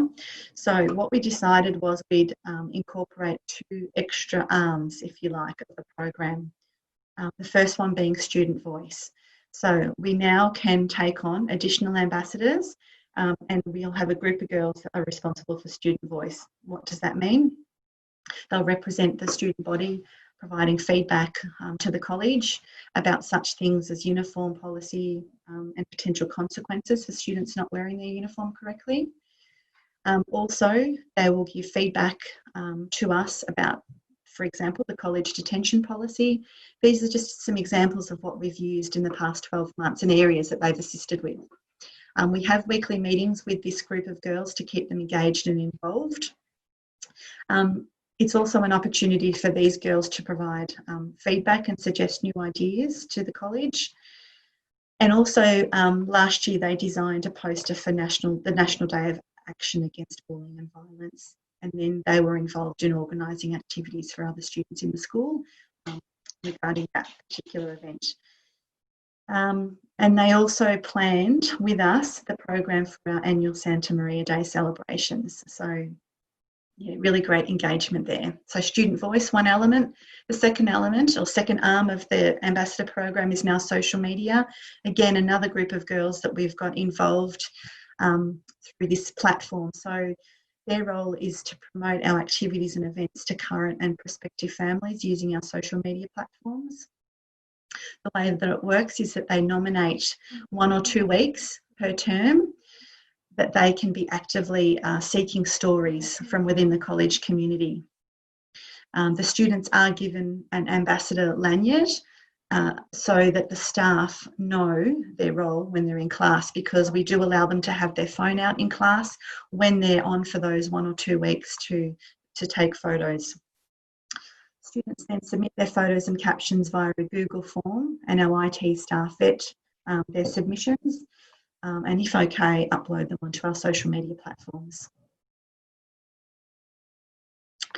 Our final slide, tips and takeaways. So the program really does give students an opportunity to nominate themselves, unlike our other leadership programs.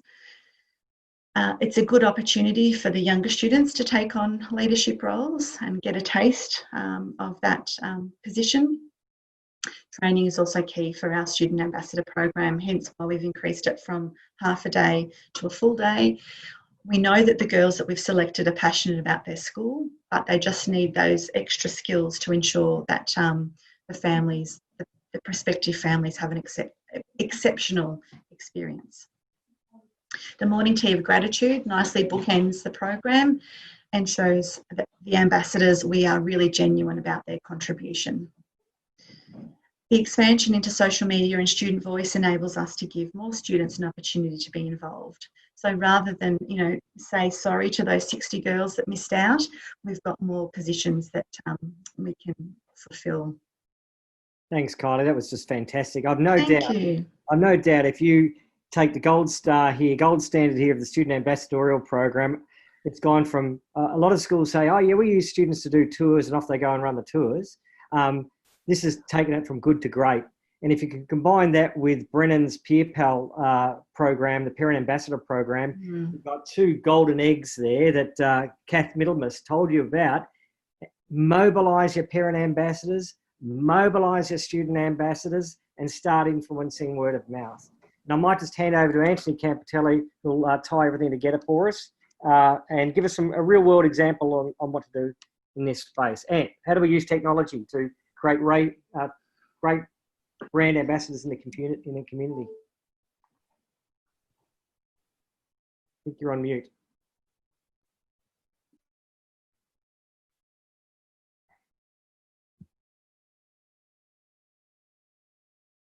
You're on mute, Ant. You're still on mute.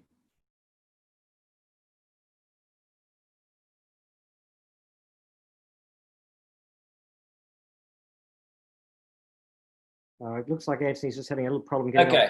All right, I'm back. Sorry. Thanks, Greg. No problem. Yeah, I was just going to bring my slides up. So let me just get this going. No, I was talking to myself, actually, with what I was doing. It's just saying how these presentations are really all complement one another very well. And it's, when someone does say the word of mouth, it's all these little points that everyone talked about, from the percentage of people influenced and how you need to be different. Just simple things like using the word discovery in the title of a tool, which implies so much more what a family might learn when they come to your school. Has all these things add up, and they all have an impact. So don't think about pushing some of those ideas off for another day. They all matter, and I encourage you to do that. And I loved Kylie's presentation on how you have students involved, and I'm gonna bring a lot of this together, and I think you're gonna like what you see in this presentation. So often when you think about word of mouth, people will think about, oh, it's my current families. Maybe it's some of my past families. It's maybe current families talking to potential future families. But I think, when we look at the cycle, these aren't three separate silos when it comes to word of mouth. They are all interrelated, right? Because ultimately, even a future family who's come and had an amazing experience, that first impression, because you don't get a second chance, that Kylie was saying, they are going to talk about that first impression. I had these wonderful, elegantly spoken women that gave me an amazing tour. They're articulate. They carried around iPads. I was blown away with what they did. I want my daughter to do that, and that will cause a word of mouth for a future family, and the current family, the parents of those kids are going to be doing the same thing, right? But don't neglect your alumni. I think Kath was saying about they have that feature that goes out in the newspaper where they always feature a past family. That's great. These all play a very important role, I think. The other thing I wanted to share is some data. Now, if you look at this data here, this is data from Inquiry Tracker. We've got probably about 85, 90,000 students. This is all anonymized information where they say, how did they hear about your school? Now, if you look at the sections of the donut chart that I've exploded out, friends and family, word of mouth, and current past family, that adds up to 56% at a minimum, right? And some of these other ones, things like live in the area or their primary school, like you could even argue that they go into that slot as well. But the point of it is I've got the data that backs it up. From my standpoint, I know that these things happen in sizable quantities, right? So what I want to do now is I actually want to go out of this deck, and I'm going to go into Inquiry Tracker, and we're going to take you on a journey here, right? I'm going to take you on the story that brings a lot of the things that our prior presenters have already talked about. Okay, so let's say I've got this school here, Sorrento Grammar. It's just a fictitious school. I'm looking at my funnel metrics for coming in year 7 at 2021. I can see I've got 170 inquiries. I can see what stage they're all at, how many people have requested a prospectus or an info pack, and I can also look at these upcoming events that I've got coming up. And remember, I didn't show you this slide, but the number one way, your inquiries will come through your website. Over 90% of your inquiries are going to come in on your website, right? So you've got to make sure that it's easy to find those forms, number one. And most of your conversions are going to happen for those families that do a tour, right? As I think Kylie was even saying before, as well as Kath was talking about that, the impact of those is so important. So you can see I've got a discovery tour on the 20th of August. And I've got a bunch of others. I've even got a twilight tour out here. But let's say I'm just focused on this. Let's pick one. Let's see if I've got something that's fully booked. I can't go there. I'll just stick with this discovery tour, right? And so let's say I'm going to register. I'm sorry. I thought you say something, Greg? I was saying there's a few more in the twilight tour if you choose that. Okay. All right. We've got a twilight tour that this is the 23rd of November. We've got 79 RSVPs for this particular event. Now, I'm going to talk to you about this workflow through the whole theme of word of mouth and the experience that you're going to get. So someone has heard about your school and they're now thinking, oh, I want to go learn about it. So I'm here at this school called Sorrento Grammar, and you can see that I might want to go book a tour. I could just click on this button. So the first thing I want to point out is I'm making it really easy for my future families to find the information they need. They're either going to book a tour, get some more info like a prospectus or an info pack, or ask a question, or maybe even apply, right? Or if they want to go look at our parent ambassadors, I can click on this, and maybe I want to talk to a parent ambassador before I even go off and start something else, right? So I can scroll down, and you can see we've got our parent ambassadors here. So this is the PeerPal plugin that's running here on our website, and you can talk to me or Greg, or you can get the same info that Brendan was showing you earlier on. Let's say I want to actually go ahead and book a tour, and I'm going to book that twilight tour. Remember, this is all about creating a great, amazing experience, right? So I'll go to this website to register for the event. I'll select the event out in the future. This was the twilight tour. And you can see I have to pick, one of these particular sub-tours. I'll just leave it on this one. And let's say I'm going to register Hugh Jackman as the parent who's going to register for this particular event. They're interested in sending their child to the school. One of the things we like to say is you always should collect the key information that you need to communicate and call them, right? So, sometimes you might want to email them or call them. Just capture that information. We always like to get the minimum information you need to be able to communicate with them. That's critical. Don't miss out on an opportunity to send them another piece of information. So I'm going to say, yes, I'd like to get a copy of the prospectus. And where do I live? I'll just put in, let me just put in some address here quickly. And you don't have to make these addresses required at all. They can all be optional. We have the opportunity in Inquiry Tracker to set which fields are going to be optional, which ones are required. And then I'll put in Jenny Jackman as the fictitious daughter. And I will just leave some of these other things out at the moment. Let's see. We're going to have Jenny enrolled in 2021 in year 7, right? Remember that was and I'll go back to the chart in a second and show you. Have you submitted an application to our school? And say, I'm unsure. What's your current school? This is collecting important metrics that you might want to track in the system. And they might be in, say, year 5. Let's just say that's how it is.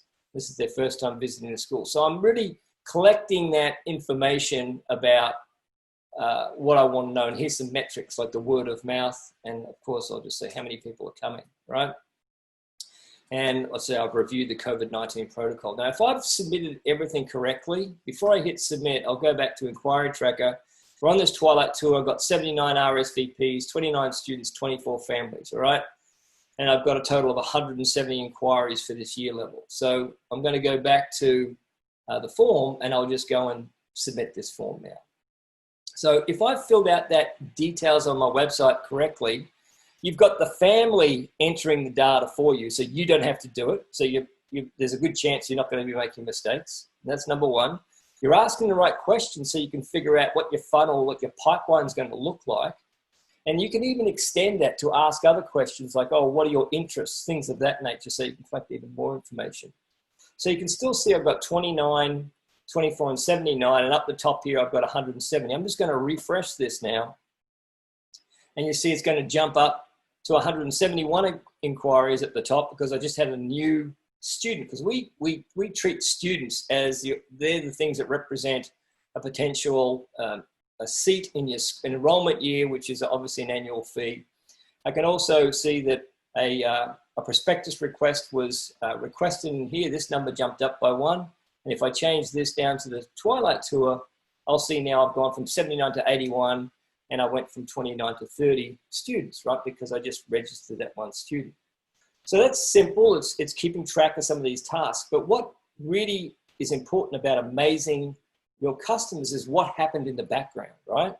So what happened in the background is we have our RSVP list that's being tracked. If I showed all attendees and I scroll down to the bottom, you'll see there's Hugh Jackman, Jenny starting in year 7, 2021, day student, and they're unsure if they filled out an application, right? But more importantly, they've got an automated email that's been sent that came from the school. So if this was going to come from Kylie, for example, if she's the one that's going to be sending those, it would say, Dear Hugh, we successfully received your registration for our discovery tour on this date at this time. We look forward to seeing you. And it doesn't matter if these are going to be on premise, i.e. at your address, or virtual. That's easy, right? Not only did the email go, but it went with a calendar invite. So that's your first chance to impress the family. Aside from finding the form on your website, they've got a thank you within a few seconds. They've got an email saying, we got your registration. We're looking forward to seeing you. You gave them a calendar invite so they don't forget to come, right? Now, more importantly is sometimes these events might not only be a week out, they might be a month or 2 months out, especially if you're doing your discovery day that Catherine was talking about. You might want to have this available to register for several months in advance. Well, you want to send a reminder email so they don't forget to come. That's another sort of level of customer service that you're doing, right? So that they can remember to come to the event in question, all right? Now, let's say on the day of the event, so we'll touch upon some of these. Kylie talked about a little bit of them. You could actually go down, download the attendees. You could print out name tags for not only just, mum and dad or the parents and guardians. You can print out name tags for the kids. You'll also know other facts about the kids, what their year levels, starting years, maybe their current school. You might want to print those on the name tag so there's a topic of conversation when those student ambassadors greet them. Because in Inquiry Tracker, what you can do, you can go into this check-in mode, and that secures, it locks down the app. So as much as we all trust our student ambassadors, they don't have access to anything else inside the app. They only have access to checking in families and maybe asking a question. So imagine when the family does check in, they're given their name tag, they put it on their, on their coat, and then they can actually be greeted by their student ambassadors and sort of say, hey, look, I'm welcome to, our school. Tell me your name, and say, I'm Hugh. So I just type in Hugh. Looks like I've got a couple of Hughs here, but this is the one I entered, Hugh Jackman. And we could just go check that family in. They could just check them in. But more importantly, rather than just doing that, I could just tap on this row on my iPad. I could double check the information just to make sure that the details are correct. So is the street correct? Did I make any typographical errors? Things of that nature. I can go, make those changes, make more additions, add in any extra information. I could also go look at the student information, right? And so if you've got a student ambassador with the permission of the parent who's talking to the student, the potential student, right, you could start asking other questions, right? So what are some of the things that you're interested in? Well, let's say it turns out that this child, Jenny, was actually interested in, music and code club. Let's just say these are two of the interests that they expressed, something that they wanted to learn more about. Now that that's going to be saved, so the parent has seen a student ambassador engage their child, they're going to be suitably impressed because they're using the technology, etc., and they get to collect this valuable information. So why is that important? Well, after the event, right? So this is where these student ambassadors come in again. After the event has happened and it's complete, we're going to send the thanks for attending. So here's another email here that's going to be set to go. If you checked into the event, you'll say, on behalf of our school, thank you for attending with great success. If you have any further questions, you may be delighted to assist in any way possible. What if you added a link to a survey of 3 questions, right?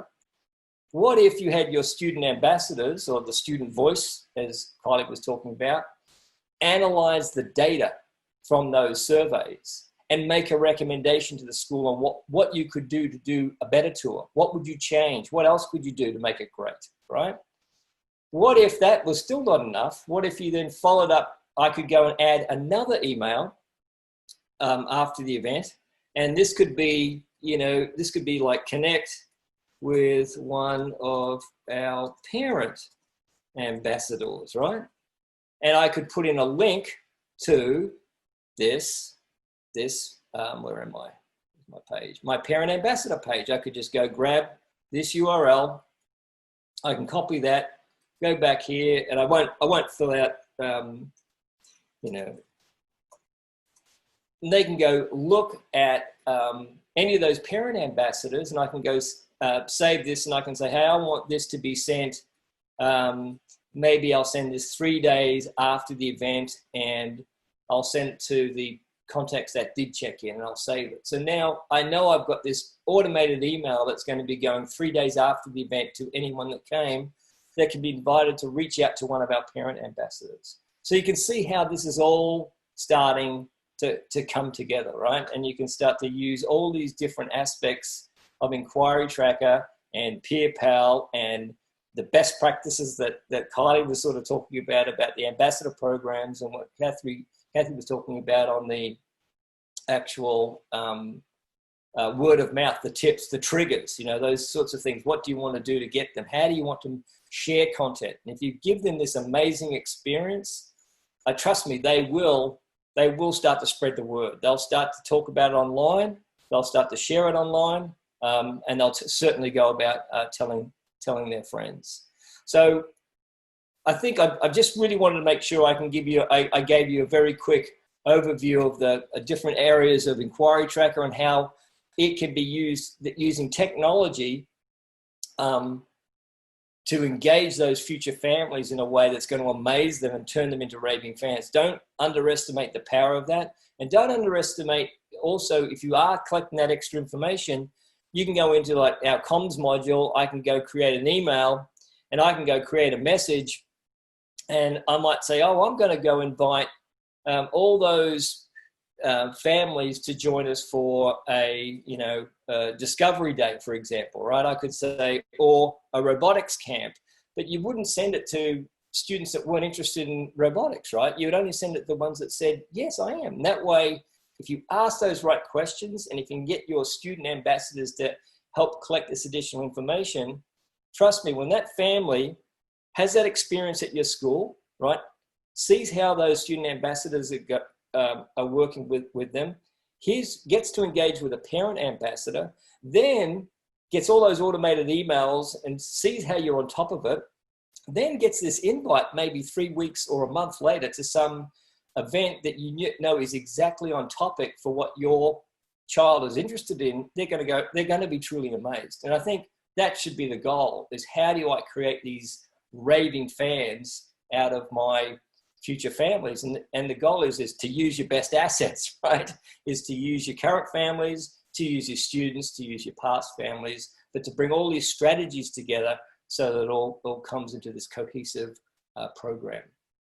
So Greg, I wanted to sort of wrap up on that note to try to leave a few minutes left for Q&A, but if there's anything else that you'd like us to cover, I can. I do have I think I have a couple of tips and takeaways here that I wanted to cover. Make sure you can find those forms on your website. Your website should be there to service future families, so do that. Just check it. It's like on the headers. That site I just demoed is a good example. Make sure you collect the right information on your form, so ask those questions and use data entry aids so you can affect your analysis.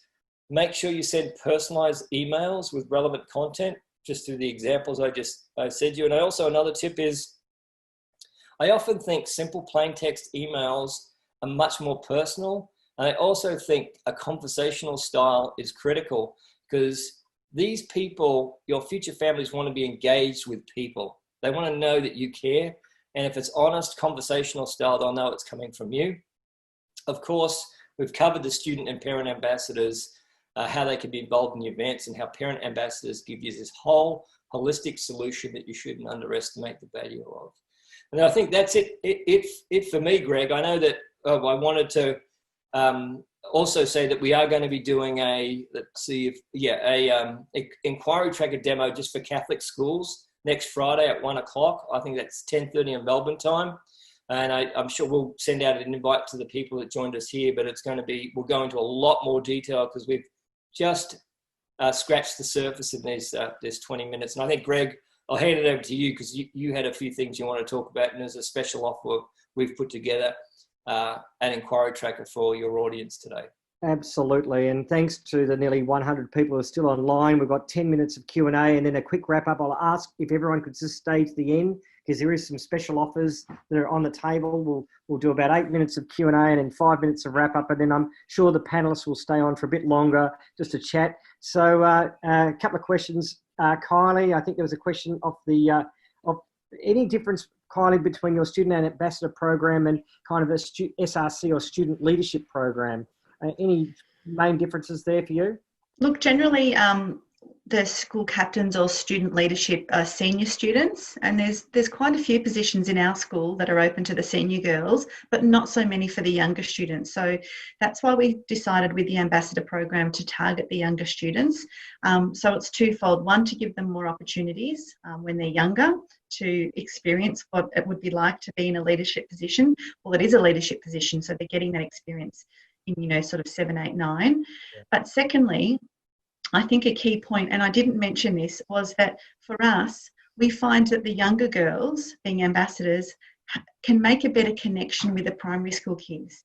And also for the parents, they can actually see, this is what my daughter could be like, and she could be doing this in just 2 years' time. Whereas if you have senior students in the role, it's too far removed, if you like. So I think having the younger girls, it's just a really nice fit for the parents and the primary school kids to go, I could be doing this just, when I start in a couple of years' time. So that's why we use the younger girls.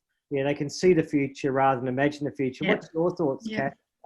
Catherine Middlemas, about just, so just reflecting on what Brennan, Anthony and Kylie have shared with us today? What are your thoughts? And if you've got a question, if anyone's got a question, just shoot it in on the chat or the Q&A, and one of the panelists will pick it up. There's actually a question there, Greg, about social media, critical social media, from Simon. Go for it. Does Simon want to explain the question a little bit more? Are you still there, Simon? Okay, we might not have that one. You might have gone, but it's an interesting topic, and I would like to comment on that. With our social media pages, parents have got some of their own pages, and yeah. We just quietly keep a track on those and see what's going on. It's mostly positive, but every so often something will pop up that's not positive, or it's the incorrect information, and then it starts to get a life of its own. I tend to leave it until I need to sort of step in and correct it, because what we're finding more and more now is that a parent will come in and she'll go, no, that's not actually right. You need to go to this link and find the information here. Or no, that's not right. If you check the principal's update this week, it's got the correct information. So I'm finding that online, our parents are actually becoming great ambassadors for correcting information and for sort of dampening down any negative word of mouth that could be starting. So we keep an eye on it, but I only interject if I really, really have to. And if I've had to in the past, parents are really pleased that the information's been corrected. Oh, look, getting the world truth out there. Brennan, your thoughts? You'd have a few thoughts about parent ambassadors in this instance and helping to control the narrative out in the marketplace? You're on. Yeah, absolutely. And just answering too, I saw a question there about, do parent ambassadors, often expect any sort of compensation or incentives and rewards? And traditionally, the answer that we've seen is no. Usually those parent ambassadors, they're happy to be advocates on behalf of your school. And I think it makes it much more powerful too. When you've got people who are doing it really because they love the school and they want to talk about it. If you think through it, if it's someone that you have to incentivize, that you have to offer some sort of, gift card or reward or something for, at least in our experience, I tend to think those aren't necessarily your best candidates for those parent ambassadors. You tend to want people that just are really excited about the school, and you don't want to put too much on them. That's one of the reasons we created the Peer Pal product, is you want to try to make it easy for them. You want to create low lift things for them to do that don't ask too much of them. And one of the questions we got earlier, and just to you two, the people were asking about the integration between Peer Pal and Inquiry Tracker, and how do the two systems work together? And how nicely do they work together? Well, I think I'll speak for a moment. I know that one of the things that Brennan is focused on is making sure that understanding some of the idiosyncrasies of the Australian New Zealand market to see if there's anything different about the product. But what we're interested in understanding is some of the better integration points. So we have some ideas, but with Brennan's pilot program, where some of them are, or quite a few of them are Inquiry Tracker customers, and we're going to be working out ways to do a tighter integration. But there's a good example. I did that demo where, hey, I could just automatically send an email out to any family that filled out any form to say, hey, connect with one of our ambassadors. Just go to this page and you can connect with them, right? But equally, I could find an ambassador that was on a particular discipline like robotics or whatever, and I could send out a broadcast email out to all families with children interested in that topic and say, connect with this ambassador. Yeah, and I really love it. And the other thing about what's neat about the Parent Ambassador Program, parent ambassadors can set their own leave periods. If they're off on a holiday or what have you, they can disconnect and have a break. If they just got a busy week at work, they can shut down their profile for a week and not be pestered. And remember, it's asynchronous communication, which means the parent ambassador applies when they've got time. Any more thoughts from you, Catherine, Kylie, or Brennan or Anthony before we do the final close in a couple of minutes? Because I know that we want to keep it tonight, but if people can hang on for another few minutes, we've got a few special announcements to make about the next forum and a couple of important dates. So any sort of closing thoughts, remarks? Maybe Catherine, I'll go through you, then to Brennan, then to Kylie, then to Anthony, and then we'll do the close. Catherine, any thoughts from you? Just one thing that I thought was really nice to share, and it talks more about the parent ambassadors. We've got some great parents who are involved in the school, but more and more these days, there's less opportunities for the parents to be involved. A lot of strict rules around child safety and such, so it's getting harder. But we've got a lovely group at Sacred Heart, and this year they've not been as involved on site because of obviously COVID. And one parent donated some money last week because she's been making masks at home, and the money that she's raised from selling the masks, she's provided to our family fund to help families in need. So Okay. it's really lovely. You see the ambassadorship in so many different ways, and at the moment in unexpected ways. So these families can't be on site, but they're still still finding a way to be involved with the school. So I think they're the times that your ambassador program's really working. So we're very lucky. And I think this is all about having a mix. If you say, I'm going to put all my eggs in the Parent Ambassador Program and do nothing else, it wouldn't work. I'm going to put all my eggs in the digital marketing program, but it wouldn't work. It's about mix, isn't it, Kath? Mm-hmm. It's about a spread of activities that all influence word of mouth. Yeah. Word of mouth is an outcome of the great programs you've got in place. And that marketing, advertising, digital program, student ambassador program, whatever, you know, it's about that mix. Brendan, your closing thoughts? Yeah, just in closing, I guess, in keeping with the sort of times and everything going on with COVID-19, the thing we're especially seeing in the US right now, where unfortunately, you know, the pandemic is not, we're not doing great right now. I know a lot of you are struggling as well, but certainly the US has been struggling a lot. And one of the things we're seeing is that it's created challenges, but also opportunities for schools in terms of new ways to promote word of mouth.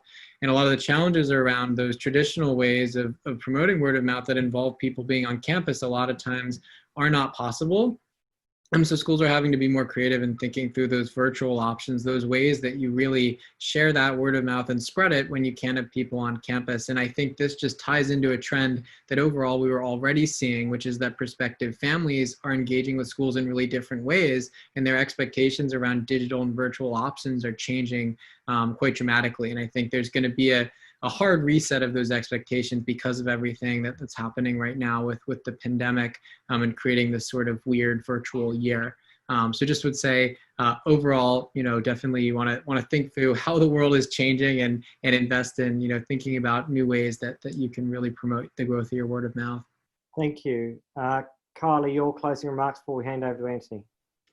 Yeah, there's been a few comments in the chat box about the fact that we're using younger students and not older students. I just also wanted to mention that we're finding more and more that the kids are the ones often making the decision about which school they're going to go to. So the more you can get your ambassadors to connect with the parents, and particularly the primary school kids whilst they're there at your school on tour, the better, because you want mum or dad, or mum and dad, or whoever the carer is, to walk away having a fantastic experience. But you equally want that primary school kid to walk out that gate and go, Mum, that's the school I want to go to. And that the parent melts and, you know, obviously often succumbs to the child's choice. So they want their child to be happy, don't they? Absolutely. So yeah, it's really important having the younger ambassadors. They can make that connection with the primary school kids. Anthony, just to close off before we go out with some special offers from Catholic Schools Guide and PayPal and Inquiry Tracker and a few other bits and pieces. Yeah, well, first of all, thanks, Greg, for putting this on. Another great turnout. Was a really terrific panel with an amazing topics of discussion from everybody. I've taken a ton of notes because I found it super interesting. Look, I just think, you know, your best form of advertising really is, well, it's your word of mouth. You've got your brand is in your school. Your brand is the traffic that these kids are generating out on the streets and how they behave and all of that. And it all bubbles out in all of these different networks. You couple that by delivering an amazing experience, and don't be shy about leveraging technology to do the heavy lifting, like PayPal or Inquiry Tracker or whatever you're going to use, right? They will save you so much time, and they're going to make you look good, and they will give your families what they want. So that's my takeaway, and I just really enjoyed talking with everyone here today. Thanks. Thank you. I'm just going to quickly share my screen with everybody. So just bear with me and we'll do the final wrap up. Thanks, folks. Hopefully you can see this screen. Anthony, if you could just let me know.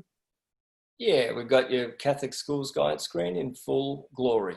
Okay, so that's what a homepage on the left-hand side. I mean, it's obviously a slightly reduced one, but if you look at the Catholic Schools Guide website and you look for a featured school, it would look something like the school on the left there. Obviously, I can't give a full description of it, but at the moment, every single Catholic secondary college in Australia is listed for free on our website, and we've got some with a humble line listing, but we've got some nice offers for the schools in the forum today.